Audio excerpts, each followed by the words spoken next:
بسم اللہ الرحمن الرحیم۔ ابو حازم کہتے ہیں کہ لوگوں نے سہل بن سعد رضی اللہ تعالیٰ عنہ سے پوچھا، آپ صلی اللہ علیہ وآلہ وسلم کا ممبر کس چیز کا بنا ہوا تھا؟ سہل رضی اللہ تعالیٰ عنہ نے کہا، اب اس کا جاننے والا لوگوں میں سے مجھ میں سے کوئی نہیں رہا۔ وہ گابا گاؤں کا نام کے جاؤ سے بنا تھا۔ اس کو فلاں شخص نے جو فلانی عورت کا غلام تھا، اس نے رسول اللہ صلی اللہ تعالی علیہ وآلہ وسلم کے لیے بنایا۔ جب وہ بن چکا اور مسجد میں رکھا گیا تو آپ صلی اللہ علیہ وآلہ وسلم اس پر کھڑے ہوئے اور قبلہ کی طرف منہ کر کے آپ صلی اللہ علیہ وآلہ وسلم نے تکبیر کہی اور لوگ آپ صلی اللہ علیہ وآلہ وسلم کے پیچھے کھڑے ہوئے۔ آپ صلی اللہ علیہ وآلہ وسلم نے قرات کی اور رکوع کیا اور لوگوں نے بھی آپ صلی اللہ علیہ وآلہ وسلم کے پیچھے رکوع کیا۔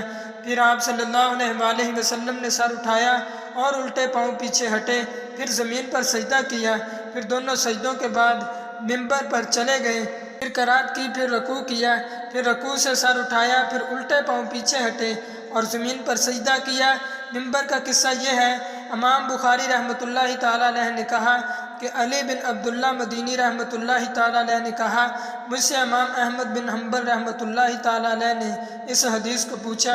علی بن مدینی رحمۃ اللہ تعالیٰ علیہ نے کہا، میرا مقصد اس حدیث کے بیان کرنے سے یہ ہے کہ نبی صلی اللہ علیہ وآلہ وسلم نماز میں لوگوں سے اونچے کھڑے ہوئے تھے تو اس میں کوئی قباحت نہیں اگر امام لوگوں سے اونچا کھڑا ہو۔ اسی حدیث کی روح سے علی بن مدینی نے کہا، میں نے یہ بھی کہا سفیان بن علیہ سے، تو لوگ اس حدیث کو بہت پوچھتے رہتے کہ تم نے یہ حدیث ان سے نہیں سنی؟ امام احمد بن حنبل رحمۃ اللہ تعالیٰ علیہ نے کہا، نہیں۔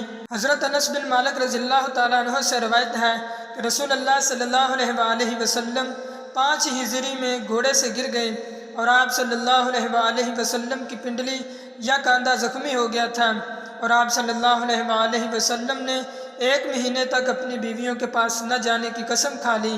ایک بالا خانہ میں بیٹھ گئے جس کی سیڑھیاں کھجور کی لکڑی کی تھیں، تو آپ صلی اللہ علیہ وآلہ وسلم کے صحابہ رضی اللہ تعالیٰ عنہ بیمار پرسی کو آئے۔ آپ صلی اللہ علیہ وآلہ وسلم نے بیٹھ کر نماز پڑھائی اور وہ کھڑے تھے۔ جب سلام پھیرا تو فرمایا، امام اس لیے مقرر ہوا ہے کہ اس کی پیروی کی جائے، جب وہ تکبیر کہے تو تم بھی تکبیر کہو، اور جب وہ رکوع کرے تو تم بھی رکوع کرو، اور جب وہ سجدہ کرے تو تم بھی سجدہ کرو، اور اگر وہ کھڑا ہو کر نماز پڑھے تو کھڑے ہو جاؤ تو تم بھی کھڑے ہو کر نماز پڑھو۔ اور 29 دن کے بعد آپ صلی اللہ علیہ وآلہ وسلم اس بالا خانہ سے اترے، اپنی عورتوں کے پاس گئے۔ لوگوں نے کہا، یا رسول اللہ صلی اللہ علیہ وآلہ وسلم، آپ صلی اللہ علیہ وآلہ وسلم نے تو 1 مہینے کی قسم کھائی تھی، فرمایا مہینہ 29 دن کا ہوتا ہے۔